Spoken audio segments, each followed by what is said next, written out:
A couple weeks ago, we made a video about the biggest keys to keep in mind when you're trying to become a freelance producer. And in that video, we talked a little bit about the concept of getting more clients or getting more paid projects or just more project inquiries in general. And we had a ton of requests to do a follow-up video on that. So that's exactly what we're gonna do today. In the video today, I'm gonna give you 5 different keys and tips that you should keep in mind when you're trying to fill up your books, you're trying to meet new people that you can work with, and you're trying to provide some income for your business or your side hustle. So we're gonna talk about all of that in 1 second. But before we do, I figured I should at least give you an introduction as to who I am if you've never seen our channel. My name's Austin. I've been a professional producer now for 7 years. That entire time I've been a freelancer, not on a publishing deal, not with a label, not with a manager, and all by choice. I've had multiple offers. I've worked with hundreds and hundreds of artists, and I've just really enjoyed getting to do this kind of at my own pace. So I've definitely been through the ringer. I do have experience with the subject, and everything that I'm gonna mention in this video today are things that either I've tried or I've seen friends and peers do. These are kind of tried and true things. These are not just concepts that should work in a perfect world. These are fundamental steps that we all used to start making a really good living doing production full time. So we're gonna dive into all of that in 1 second, but before we do, you're watching Make Pop Music. If you like this video and if you wanna see more production and music business tutorials, make sure you follow this page, subscribe to us, like the video, and comment down below what topics you wanna see in the future. Other than that, after the video, if you wanna support our channel, head over to our website, Make Pop Music. We have sample packs, preset packs, MIDI packs, we have a start to finish production course, and we have a ton of free content over there. So go check all that out at makepopmusic.com. But let's dive into this video so we can start talking about the key aspects of getting more clients in the door. So the first thing that I want to talk about is build up your foundation as a producer. I see so many people in my DMs asking, how do I get paid projects? How do I become full-time? How do I get a job at XYZ Studio? And then I asked them to see their portfolio. They don't really have one. I asked to hear some of the music they've worked on. It's just like 30 to 60 second snippets that they're providing with Dropbox links.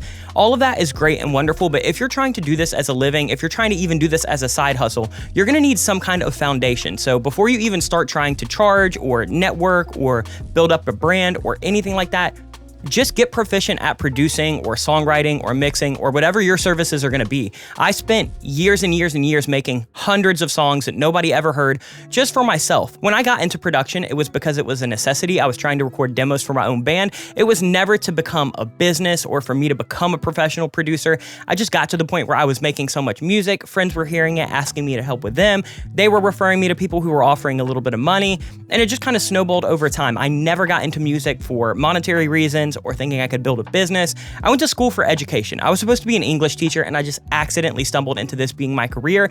And I feel like everybody that I know that's had a really successful career, especially as a freelancer, kind of had the same things. They started producing because they loved it. They met a couple connections, they got offered some money a couple times, and then were able to kind of snowball that into a business. So in short, before you start trying to figure out what masterclass you need to take or how you need to promote yourself to artists, just make music. Go meet local artists that you can connect with and you can kind of build from the ground up. Go, work with friends for free, go kind of build up a portfolio, build up an expertise, see if you even really like working with people. I know so many people that have gotten the opportunity to do a paid project and then hated the entire process and realized it wasn't for them. So before you get into the weeds, get proficient at producing, get proficient at actually realizing how to handle a project and communicate with artists or with clients or with companies. These are all really important because if you don't do that, you're gonna get to the point where you're just asking for money and you don't really understand how to handle a project. You're not really super comfortable producing in certain styles outside of your own. So put in that extra time, and before you turn this into a business, just do it because you love it. Eventually the people will come, the connections will come, and the money and the paychecks will start to come. So don't try to rush it. It will happen in time if it's meant to be. Just make as much amazing music as possible. The second key that I want to talk about is letting people see you. So if you are making a bunch of music, if you're making songs for yourself, if you're making songs for local artists, if you're developing artists, I think people want to see that. I'm always a big proponent of try to attract people, not necessarily promote to them. So like even with Make Pop Music, we have a website where we have tons of stuff, but we don't spend a bunch of time and money and brain power trying to figure out how to market that to people. Instead, I would rather just use our products passively in a video, and if somebody likes that kick drum, then they can go get it from XYZ Pack. Or if they, want samples like that, then they can go find that on our website. And I know promotion works really well for a lot of people, but throughout my entire career and most of my friends, it's all been attraction production. So if you're trying to develop yourself as a mixing engineer or a producer or a musical artist, and you're not spending time, developing content, whether it's on Instagram or TikTok or it's Reels or YouTube videos or being active in Facebook groups and Discord groups, I think you're doing yourself a real disservice, because there are people out there that will spend any spare time they have, if they're not making music, showing people that they know how to make music. And I don't think that you have to become some kind of expert in the field. Nobody has to have a channel like Make Pop Music where you're kind of, teaching tutorials and doing things like that and kind of sending people to a website. I think this works well just for people who are trying to meet people, show people what you're capable of, and it really starts to develop some kind of trust and recognition with your potential audience, who will eventually become artists that you start to connect with and work with, and that will eventually hire you. This process is tried and true at this point. Social media kind of runs the game, and you could spend hundreds of thousands of dollars on marketing and still not have the same return that you could have if you just make an Instagram, make a couple reels a week, grow that organically, and then just watch how the project inquiries will start coming in. Once people see you, they will want to start to work with you. Just from our YouTube channel alone, I probably get 100 to 100 inquiries a month of people trying to hire me to produce their song or mix their song or listen to their song for feedback. And those are people that, maybe they've gone and they've heard my portfolio, but most of them have just seen me on the YouTube channel. This has worked really well for people like our friend Sides, who she's really, really popular on Instagram and TikTok. She does like Logic tips and tricks. And since she started doing that, she told us that she literally just made all of those videos because she was trying to learn production. And when she would find a cool tip, she was just inspired to share it with others. It was never meant to be some kind of funnel or turn into a business. But, over the last couple of years, she's built a following of over a couple 100,000 people. And that has turned into her working with some of the biggest brands. It's turned into her working with, tons of people and collaborations, and people fly her out to go to events. And, same thing with our friend Justin Bernardez on TikTok. So Justin was in a band a long time ago that I helped produce. And then after that band broke up, he spent a lot of time on TikTok making videos that it's like, what if the Migos sang a Sprite commercial? Or what if DaBaby had a feature on XYZ song? And he'll kind of do these entertaining videos in people's styles. And this is just to say that not everything has to be educational. You can also have content that's just entertaining. You could make a song that's like, what if Love Story by Taylor Swift was in the style of Midnight's? And just from doing that one video, you have the potential to pop off. And if you do, I promise you that leads to DMs, it leads to, bigger producers following you and connecting with you. It just shows your value rather than you just trying to convince everybody that you know how to produce. If you can show it in real time, it really does build a really, really nice kind of parasocial relationship with people where they understand you know what you're doing, you know how to portray what you're doing, and if they were to work with you on a project, they can trust you to get the job done because they've seen you do it. So if you're a producer and you're not booked up 100% of the time, I think you're doing yourself a real disservice if you're not spending that extra time figuring out some way to make content, whether it's entertaining or informational or, just complete silly memes. Like, it really doesn't matter. Get your name out there, develop some kind of following on whatever social media you feel most comfortable with. And once you do, you'll be really, really surprised how easy it is to start filling up your books, because all people need to see is a meme a couple times from a producer on Twitter, and all of a sudden they're buying his beats now on BeatStars. It really is such an easy cycle once you can actually get into it. So put a little bit of time into developing your brand as a, social media person, not just as a producer, especially if you don't want something like management or a publicist. If you're trying to do it freelance, you have to also handle that. The third thing that I want to talk about is investing time into real relationships. So this is something that I see a lot of people have an issue with, where every person that they try to connect with or every relationship that they try to have feels really transactional. I get people in my inbox all the time that want to collaborate, or they want to send, beat packs, or they want to, try out our products or whatever. These are people I've never talked to. And if I've never had a single conversation with somebody, I'm typically not interested in working with them right off the bat, unless it's somebody that I've potentially had my eye on for a little while. So all of this is to say that when you're trying to develop relationships, put time into making real relationships. Find artists that are on the come up. Go to Discover Weekly on Spotify and find artists that you fuck with and see if you can just, send them nice DMs, encouraging them, telling them you like their music. Eventually, if you can find people that are not to the level of like, Taylor Swift or Rihanna or Drake, you're going to develop these relationships with them over time. Sometimes it doesn't happen, but a lot of the times you just talk to somebody regularly enough, you start to become acquainted with them. And then eventually, if they need something, they'll remember, oh yeah, I remember that Austin produces. We have an album that we need a couple songs with some help on. I've had a really good time talking with him. Maybe I can see what he can do for the album. And you would be surprised how many times that just having these friendships in the industry turns into people being able to hire you or collaborate with you on their project. Or maybe you meet a producer who has a couple inquiries that they can't necessarily take, but they want to shift them over to you. So I don't think that you should go into any of these conversations or relationships with the kind of expectation that it's going to happen, but I think that you should be aware that it is a possibility of happening. So if, you're trying to meet people, go on groups, go on Discord groups, Facebook groups, Reddit groups, whatever, go on Twitter, and just talk to like-minded people. You're gonna meet producers, you're gonna meet artists, you're gonna meet, content creators, you're gonna meet companies, and any of those could turn into a potential monetary relationship eventually. And if they don't, at least you got to meet a good friend, at least you got to make an acquaintance, at least you got to, be one step closer into knowing people in the industry. Not everything has to be some kind of project or money exchange. A lot of the time it's just, if I work with XYZ and they can refer me to somebody, maybe they can refer me to somebody. It's all about building that web of relationships. And if you're not putting in time to just genuinely get to know people, not necessarily on a monetary exchange or because you need something from them, I think it really goes a long way, because every good friend that I have in the industry, I never, ever, ever started speaking to on terms of like, I hope they hire me one day, or I hope that they, subscribe to my YouTube channel. I don't give a shit about that. I just want to make really, really good like-minded friends. And if that leads to projects in the future, great. And if it doesn't, that's also okay. I'm trying to build a network of people that I just genuinely enjoy. So invest some time into relationships. Do not just message people to collaborate. Get to know artists, get to know other producers, get to know content creators. Put a little bit of time in, and I promise you it will eventually come back to reward you, because people like helping people that they enjoy communicating with or being around or working with. So invest time into relationships. Do not just ask people to collaborate off of a cold DM. I promise you it's never going to work. The fourth thing that I want to talk about is the idea of being flexible. And this is to say that you should be, if your books are not full and you're just trying to work on whatever projects you can, you should be okay with fast turnaround times. You should do your best to get projects done as fast as possible. Or, you might be working in genres that you're not always 100% familiar with and comfortable. And that is okay. For the first probably 3 or 4 years of me being freelance, I was producing, I was mixing, I was songwriting, I was doing remixes for people, I was doing graphic design on the side. And just within music, I was working on anything from rock and metal to pop to R&B. I did like a country song. So I kind of have this mindset of, when people are presented of an opportunity, there's two types of people. There are people that will say yes to everything, and even if they don't know how to do it, they're gonna figure out how to do it because the pressure is on and they're expected to do something, and they'll kind of rise to that expectation, And then there are other people that I think get really intimidated by projects that they don't feel 1,000,000% comfortable with, and they turn a lot of things down. And I think that they don't realize that, yeah, it's respectful if you don't feel 100% comfortable to turn something down, but also if you just keep turning down and keep turning down and keep turning down, eventually people are gonna stop giving you offers anyways, because they're just going to always think, oh, they're not ready for it, they're not comfortable with it, they don't want to work on it, they're not interested in working on it. So if you're getting your start, especially as a freelance producer or mixing engineer, say yes to everything. As long as it has a budget that you're comfortable with and a time frame that you're comfortable with, and as long as the person that you're going to be collaborating with, gels with you, I don't think it's bad if, I primarily produce pop and somebody asked me to do a country song for me to say yes,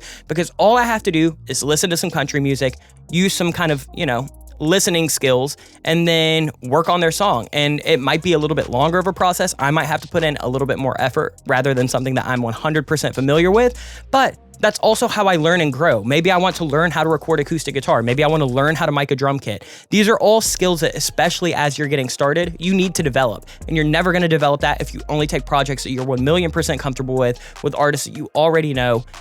Take those risks, because a lot of the time it will pay off. And to be honest, it's going to be hard to fill up your books with a genre that you're 100% comfortable with, and artists that have the budget that you're 100% comfortable with, doing the tasks that you're 100% comfortable with. So unless you have just a bunch of people knocking down your door to basically only produce indie pop, and they all have the same timeline and the same budget, you're never going to be satisfied as a freelance producer unless you can say, okay, well, this day I'm going to mix, this day I'm going to produce, this day I'm doing a country song, this day I'm doing a jazz song, this day I'm recording live drums for an artist. The more tasks that you can offer and the more jobs that you can fulfill, the better chance you have of filling your books, until you get to that point where you can start to niche down. So eventually everybody should get to the point where they want to be selective and work with who they want on what they want in the genre that they want. But at first, you might not even know what you like. Like at first, I was doing all rock and metal, got burnt on that. Went to like electronic pop, got burnt on that.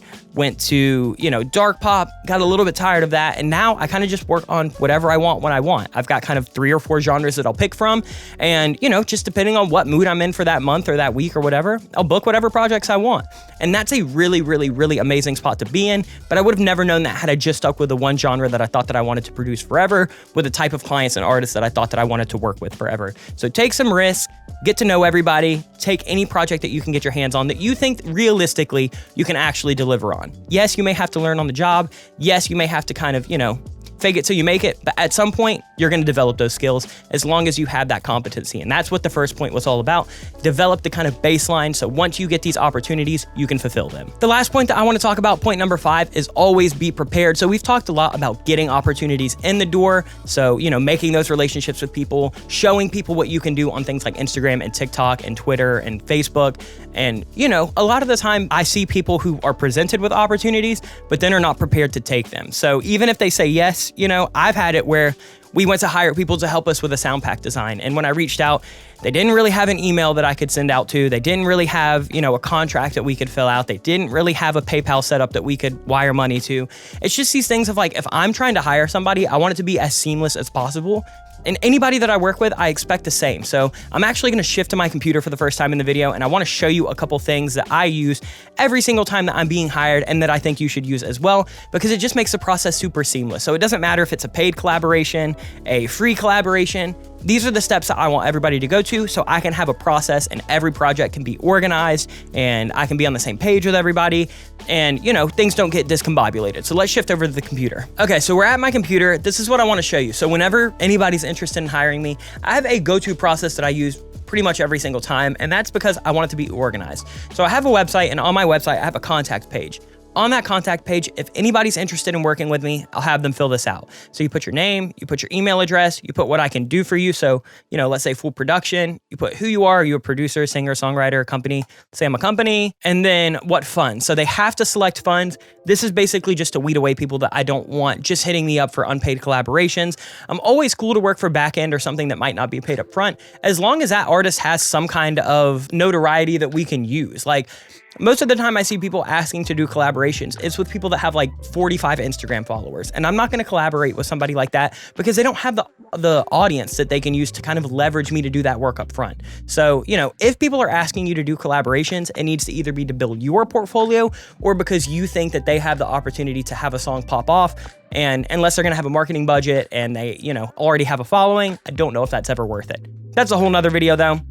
But anyway, I'll have them select this. Once they do that, it'll send me an email. I can let them know, hey, I got it. The project seems like a good fit. Let's hop on a call. That's when I'll send them a link to this. So this is essentially just an automatic booking appointment. So if they wanted to book an appointment, they could go on here and they could just say, okay, I want to talk to Austin for 1 hour. Let's talk June 8th at 1 p.m. They'll fill in their info and then I'll have a call with them at 1 p.m. Once I have a call with them, I'll kind of fill this sheet out while we're on the call so I get to know them. I get to know what they need me to do. I'll kind of write pre-call notes. So if they have, music already released, I can check that out, write their style. And I'll basically just fill this out as I talk with every single artist or client or collaborator or company. And then after that, I'll kind of develop something like a work for hire contract template where I'll have my name, their name, services, files I'm going to provide at the end, revision policies, project deadlines, rates and payments, royalties, publishings and splits, and then signatures and stuff like that. After that, once that's handled and once that initial invoice is sent, that's when we'll go on to something like the project brief. So I'll see what they want. We'll kind of come up with references. I'll see what they don't want. And this will kind of just give me a running idea of, as I'm developing their project, this is what I need to keep in mind while I'm doing it. So I'm not way off in the woods, doing whatever they're not looking for. So I'll do that. And then at that point, that's when I'll hop into Cubase and I'll start producing their song. And then once we need revisions, I'll send them this revision note. That way they can send specific things. They can timestamp things. They can, break everything down by group. So we can have these revisions that feel organized and cohesive, and they can be as specific as they want without me having to track down an email that's got, 40 notes all the way down it. So, and those are just a couple things that I use every single project. And so if you're looking to book projects and you don't have any of those templates set up, you don't have that kind of system set up where if somebody's interested in hiring you and giving you money, you can make it really, really easy for them to trust you and actually do that. I think you're doing yourself a huge disservice because if somebody's willing to hire you, don't make them go out of their way to give you money or to, connect with you or communicate with you. You need to be as, organized and cohesive as possible, because otherwise you're losing traction, you're losing pace, and then a lot of the time you'll just have people dip. If you're finding that you're getting project inquiries but you're not necessarily closing them a lot, it's because somewhere between them thinking that they want you to work on their project and them actually trusting you and paying that invoice, there's something going wrong. And a lot of the time it's because you're not organized, you don't have templates, you don't have contracts, all of that kind of stuff. So if you're looking to build a freelance business, take like literally 2 hours, build out all those contracts, templates, set up a little website with your portfolio, and everything will go much smoother. But that's gonna do it for this video. Hopefully you enjoyed these 5 keys onto getting more paid clients, paid leads, and just artist collaborations in general. Again, it's not rocket science. This is one of those things where it's simple, but it's not easy. So don't overcomplicate it. Just get your name out there, get yourself out there, work on as much music as possible, develop a sound and a style that people want, be easy to work with, crush the project every time, and eventually it will just start to snowball, I promise you. But other than that, if you have any questions about being a freelance producer or mixing engineer, let me know down below. I'll share any of my experiences with you. I try to be as transparent as possible. And then other than that, if you like this video, please make sure you like, comment, and subscribe. That helps us out on the channel a ton. Let us know what videos you want to see in the comments down below. And if you want to support us, head over to makepopmusic.com. We have sample packs, preset packs, MIDI packs, a start to finish production course where we go over things like writing templates and handing consultation calls. And then we also have a ton of free content over there. So free samples, free presets, all that good stuff. Head over to makepopmusic.com. That's going to do it for the video this week. We'll see you guys next week with much more content. Much love, everyone. Peace.